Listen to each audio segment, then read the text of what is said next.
Bonjour à tous et bienvenue dans ce nouvel épisode de Carnet de voyage. Aujourd'hui, je vous propose d'explorer ensemble la fontaine de Trévi, située au cœur de Rome. Elle est non seulement la plus grande fontaine de la ville, mais aussi l'une des plus célèbres au monde. Chaque année, des millions de touristes viennent admirer sa beauté et jeter une pièce dans ses eaux, perpétuant ainsi une tradition de plusieurs siècles. Je vous propose donc d'essayer d'en apprendre un peu plus sur son histoire. La construction de la fontaine de Trévi a commencé en 1732 et s'est achevée en 1762. Elle a été conçue par l'architecte Nicola Salvi, qui a remporté un concours organisé par le pape Clément XII. Elle est de style baroque et est structurée de 4 colonnes colossales et est adossée au Palazzo Poli sur la place di Trevi. Cette fontaine mesure environ 26 mètres de haut et 20 mètres de large, ce qui en fait la fontaine la plus grande de Rome. Elle est alimentée en eau par un aqueduc souterrain de 20 km de long, construit il y a plus de 2000 ans. Son eau, même si elle est décorative, est donc aussi potable.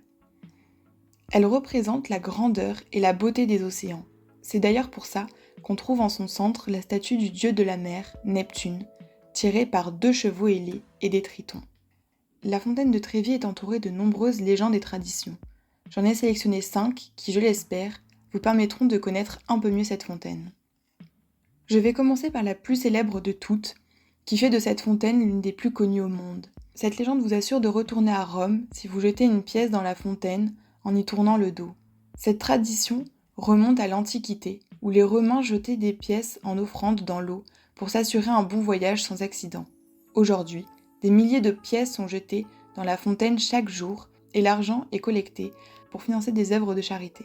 Mais cette tradition n'est pas la seule qui ait pour objectif de vous aider à revenir dans cette ville. Une autre légende raconte que boire l'eau de la fontaine à la pleine lune garantit un retour à Rome. Selon une ancienne tradition, les jeunes amoureux venaient à la fontaine la veille de leur séparation. La jeune fille remplissait un verre avec l'eau de la fontaine et l'offrait à son amoureux.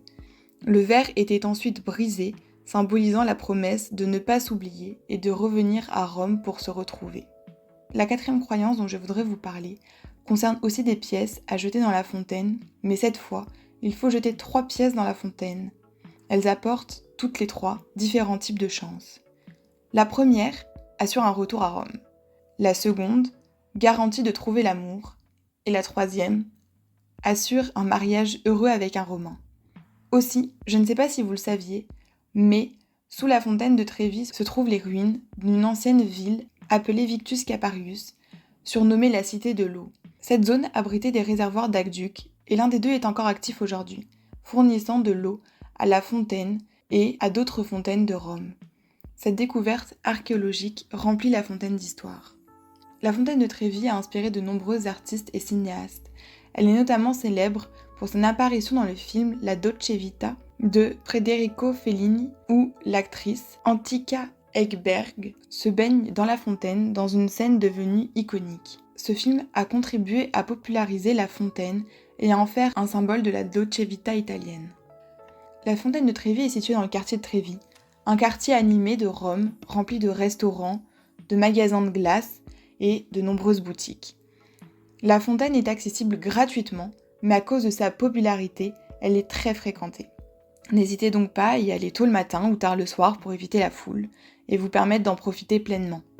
Juste une précision quand même, depuis 2025, la visite de la fontaine de Trévi est réglementée. Des barrières sont installées pour limiter l'accès à la fontaine, des groupes de 400 personnes à la fois peuvent approcher la fontaine. En conclusion, la fontaine de Trévi est un monument incontournable de Rome, riche en histoire, en légendes et en beauté architecturale. Alors, que vous soyez un amateur d'art, un passionné d'histoire ou simplement un touriste en quête de découverte, n'hésitez pas à aller la visiter. À la prochaine pour un nouvel épisode de Carnet de voyage.